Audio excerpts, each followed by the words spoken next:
Hi everyone, আজকের ভিডিওতে petunia নিয়ে অনেকগুলো কথা বলবো, যেগুলো আমি আমার নিজের অভিজ্ঞতা থেকে কথাগুলো বলবো। তো আপনাদের এখন দেখাচ্ছি আমি পিটুনিয়া গাছের বীজ।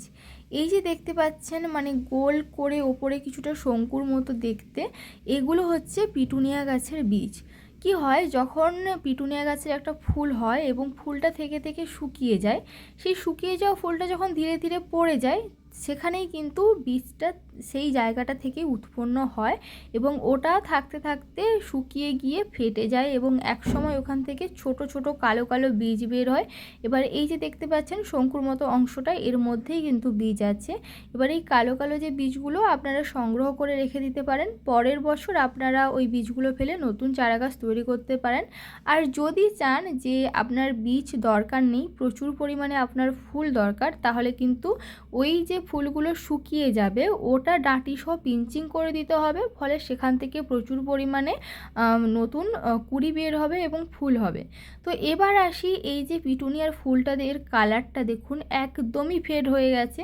যেখানে আমার ফুলটার কালার ছিল deep purple and white combination, সেখানে দেখুন একদমই আবছা কালার হয়ে গেছে। মানে যেমন হয় না যে মানুষের শরীরে রক্ত থাকে না, তেমন এদেরও দেখে আমার সেম মনে হচ্ছিল যে এদের শরীরে রক্ত নেই।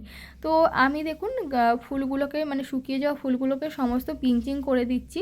তার কারণ আমি কয়েকটা রেখেছি, বীজ রেখেছিলাম, বাদ বাকিগুলো পিঞ্চিং করে দিয়েছি, কারণ বীজ আমার কম সংখ্যা হলেও হবে, বাট আমার প্রচুর পরিমাণে ফুল চাই। তো আপনারা সেই আবছা ফুলটা দেখলেন, আর এখন দেখুন আগের মতোই deep purple colour and white কালারের কম্বিনেশনে ফুল ফুটেছে। এবার বলি ব্যাপারটা কি। আসলে পিটুনিয়া গাছ প্রচুর পরিমাণে রোদ পছন্দ করে, আর ফুলের কালারের জন্য সানলাইটের বড় একটা ভূমিকা রয়েছে। সানলাইট যত বেশি লাগবে এই গাছে, এর ফুলের কালার তত বেশি উজ্জ্বল হবে।